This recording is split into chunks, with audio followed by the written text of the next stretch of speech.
دوستوں کہتے ہیں کہ محبت اندھی ہوتی ہے، لیکن اگر محبت کے ساتھ پھوڑ پن بھی شامل ہو جائے تو پھر اللہ ہی حافظ۔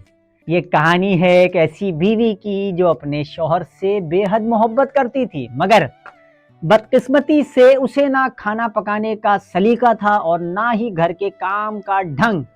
وہ جو بھی کرتی اچھا کرنے نکلتی، مگر نتیجہ ہمیشہ الٹا نکلتا۔ ایک دن صبح بیوی بڑے پیار سے اپنے شوہر کے پاس آئی اور بولی، سنیے جی، آج میں اپنے ہاتھوں سے آپ کے لیے میٹھے گلگلے بناؤں گی۔ یہ سنتے ہی شوہر کا رنگ اڑ گیا۔ وہ اپنی بیوی کو اچھی طرح جانتا تھا۔ اس نے فوراً کہا، اللہ کی بندی، خدا کے لیے ایسا ظلم مت کرنا، جو گھر میں رکھا ہے میں کھا لوں گا۔ مگر بیوی محبت میں ضد کر بیٹھی، نہیں، آج تو میں ضرور بناؤں گی۔ وہ خوشی خوشی باورچی خانے میں گئی، آٹا گوندا، تیل گرم کیا، لیکن جلدی میں چینی کی جگہ نمک ڈال بیٹھی۔ کچھ دیر بعد وہ بڑے فخر سے گرم گرم گلگلے شوہر کے سامنے لے آئی۔ شوہر نے بسم اللہ پڑھی، ایک نوالا منہ میں رکھا، مگر اگلے ہی لمحے تھو تھو تھو وہ سب کچھ باہر پھینکتے ہوئے بولا، یہ کیا بنا دیا؟ میٹھے گلگلے تھے یا نمک کے بم؟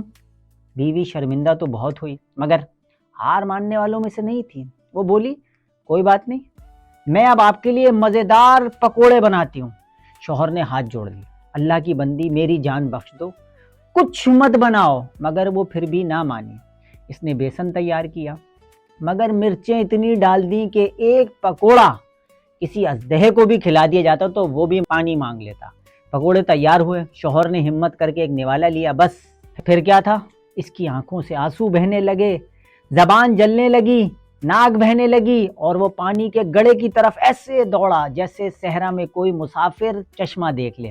بیوی پھر بھی بولی، اچھا اس بار غلطی ہو گئی، اب کی بار ایسا حلوہ بناؤں گی، ایسا حلوہ بناؤں گی، آپ انگلیاں چاٹتے رہ جائیں گے۔ شوہر نے بے بسی سے آسمان کی طرف دیکھا اور کہا، یا اللہ خیر کرنا۔ بیوی نے حلوہ بنانا شروع کیا، مگر پانی اتنا زیادہ ڈال دیا، حلوے کی جگہ کہ پتلا سا شوربہ بن گیا۔ وہ دوڑتی ہوئی شوہر کے پاس آئی اور بولی، سنیے، حلوہ خراب ہو گیا ہے، میں اسے باہر پھینک آتی ہوں۔ شوہر فوراً بولا، ہرگز نہیں، خدا کے لیے اسے باہر مت پھینکنا، کہیں کوئی نئی مصیبت نہ کھڑی ہو جائے۔ مگر بیوی نے ایک نہ سنی۔ وہ گرم گرم حلوہ اٹھا کھڑکی میں جا پہنچی اور اسے کھڑکی سے نیچے انڈیل دیا۔ اتفاق سے اسی وقت ایک پہلوان گلی سے گزر رہا تھا۔ جیسے اس نے برتن الٹا، سارا گرم گرم حلوہ سیدھا پہلوان کے سر، کندھوں اور کپڑوں پہ جا گرا۔ پہلوان زور سے چیخا، کس نے کیا ہے؟ وہ غصے سے لال پیلا ہوتا سیدھا گھر کے اندر گھسا۔ سامنے بیچارہ شوہر بیٹھا تھا۔ پہلوان نے کچھ پوچھنے کی بھی زحمت نہ کی، سیدھا اسے پکڑ کر ایسی دھنائی کی کہ بیچارے کو اپنی 7 پشتیں یاد آ گئیں۔ کافی دیر بعد جب پہلوان چلا گیا تو شوہر زخمی حالت میں زمین پر بیٹھا۔ بیوی معصومیت سے بولی، آپ کو بہت چوٹ تو نہیں لگی؟ شوہر نے درد سے کراتے ہوئے کہا، میں نے تمہیں صرف ایک بات کہی تھی، اللہ کی بندی، کچھ مت بناؤ۔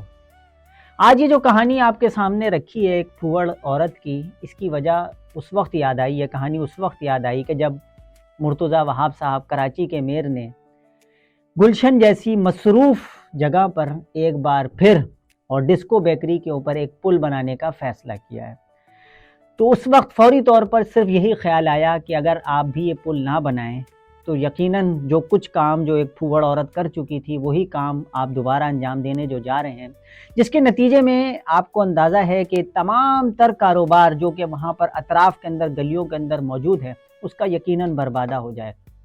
وہ سڑک جو کہ ہم اپنے کئی سالوں بلکہ کئی برسوں سے اس کو اس کنڈیشن میں دیکھ رہے ہیں کہ جہاں پر ایک طرف پوری فوڈ اسٹریٹ آباد ہے، دوسری طرف جہاں پر بڑے بڑے شو رومز موجود ہیں، اور صرف وہاں جو مسئلہ اگر کوئی موجود ہے تو وہاں پر پارکنگ، جو ناجائز پارکنگ یا سڑکوں کی بندش ہے، اس کی وجہ سے موجود ہے۔ لیکن اگر آپ کراچی کی محبت کے اندر وہاں پر بھی پل بنانے کا کام شروع کر دیتے ہیں تو اس کے نتیجے میں وہی کچھ ہوگا جو کچھ آج BRT منصوبے کی وجہ سے ہوا ہے۔